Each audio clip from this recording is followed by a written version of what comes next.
সুশান্ত, ৫ দিন পর ব্যাংক খুলল। কেন্দ্রীয় ব্যাংকের প্রজ্ঞাপনে সীমিত আকারে ব্যাংকিং সেবা দেওয়ার কথা বলা হয়েছে। এর আওতায় গ্রাহকরা কি কি সেবা পাচ্ছেন? ধন্যবাদ সাদিয়া।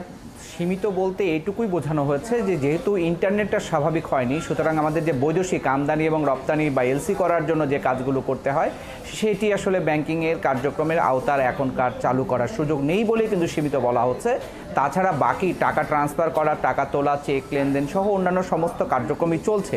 মূলত বৈদেশিক বাণিজ্যের কার্যক্রমটা যেহেতু ইন্টারনেট ছাড়া একেবারেই চালানো সম্ভব নয়, ফলে সেই বিষয়টিতেই বলা হচ্ছে সীমিত পরিসরে। তবে ব্যাংকে সকাল থেকে সমস্ত সিলেটে যেমন আমরা দেখেছি যে টাকা তোলার ভিড় ছিল, ঢাকাতেও কিন্তু সবগুলো ব্রাঞ্চে আমরা দেখেছি যে টাকাতে মানুষ তুলেছে। কারণ এতটা দিন বাংলাদেশে এর আগে কখনো ৫ দিন টানা ব্যাংক বন্ধ ছিল এরকম কোনো নজির আছে কিনা আমাদের জানা নেই। কারণ ঈদের দিনগুলো তো দেখা যায় ঈদের আগের দিনও ব্যাংকের বিভিন্ন এডি ব্রাঞ্চগুলো অথবা কোরবানির হাটকে কেন্দ্র করে যে ব্রাঞ্চগুলো খোলা থাকতো, ফলে ওখান থেকে লেনদেন করতে পারতো। আরেকটা হচ্ছে এখন সিআরএম মেশিনগুলো যেগুলো আছে, এটিএম বুথে বড় একটা ব্যাংকের প্রায় অর্ধেকের বেশি এটিএম বুথ কোম্পানিগুলো এখন চেষ্টা করেছে যারা, তারা কিন্তু ওখানে টাকা তুলতেও পারবেন আবার টাকা জমাও দিতে পারবেন। ১ লাখ ১.৫ লাখ টাকা পর্যন্ত ওখানে কিন্তু জমা করার সুযোগ ছিল।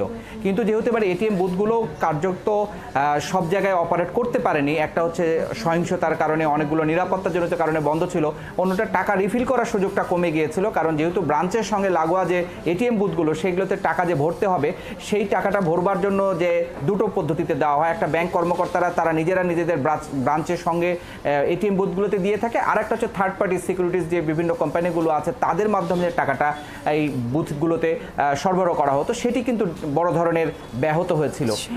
আমরা আজকে দেখলাম যে শেয়ার বাজারেও বড় দরপতন হয়েছে। এ নিয়ে আসলে বিনিয়োগকারীরা কি বলছেন? বিনিয়োগকারীদের বক্তব্য হচ্ছে যে বাংলাদেশের শেয়ার বাজার হচ্ছে সবচেয়ে সেন্সিটিভ জিনিস। কোথাও কোনো কিছু আকাশে দুর্যোগের ঘনঘটা যদি কোনো মেঘও করে তারও প্রভাব হয়তো শেয়ার বাজারে পড়ে।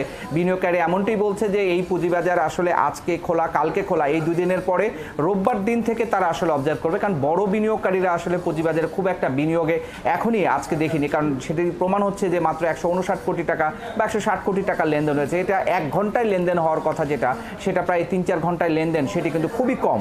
তো বিনিয়োগকারীরা আসলে একটু অপেক্ষা করছে, আরও 2টো দিন দেখতে চাই। যেহেতু আজকে সময় আছে, কালকে সময় পরিস্থিতিটা দেখে রোববার থেকে বাজারটা কিছুটা হলেও লেনদেন বাড়লে, আজকে সেল প্রেশারটা বেশি ছিল, যদি বায়ারদের অংশগ্রহণটা থাকে তাহলে পুঁজিবাজারটা সূচক ও ঘুরে দাঁড়ানো খুব বেশি কঠিন হবে বলে মনে করেন না পুঁজিবাজারের বিনিয়োগকারীরা। তো আসলে আজকে হঠাৎ করে একদম ৫ দিন পরে খোলার সাথে সাথেই প্রচুর দরপতন হলো, শেয়ার সূচক পড়ে গেল, এত কিছু, এটা কি প্যানিক সেলের কারণে এরকম হলো কি? এটি একেবারেই প্যানিক সেল। কারণ ওই যে বলছিলাম যে আকাশে মেঘ করলেও আমাদের শেয়ার বাজারে পতন হয়, কিংবা ধরেন যে ইউক্রেন যুদ্ধ শুরু হচ্ছে তখনও আমাদের যে কোনো পরিস্থিতিতেই বাংলাদেশের শেয়ার বাজারের উপরে সবচেয়ে বেশি, সেই জন্য একে বলে স্পর্শকাতর যে ব্যবস্থা, বাজার ব্যবস্থা, সেটি পুঁজিবাজার।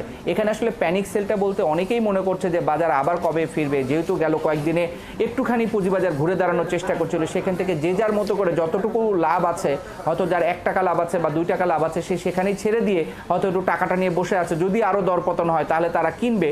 আবার কিন্তু এটাও ঠিক যে বড় বিনিয়োগকারীরা যখনই বিনিয়োগ করবে, তারা এখনো বিনিয়োগটা শুরু করেছে এমনটি নয়। বড় বিনিয়োগকারীরা না আসলে ছোট বিনিয়োগকারীরা আসলে সেখানে আসতে চায় না বা ভরসা পায় না। ধন্যবাদ সুশান্ত আপনাকে। আপনি নিশ্চয়ই খবর রাখতে থাকবেন। আপনার কাছ থেকে আমরা পরবর্তীতে আরো খবর জেনে নিব। ধন্যবাদ আপনাকে।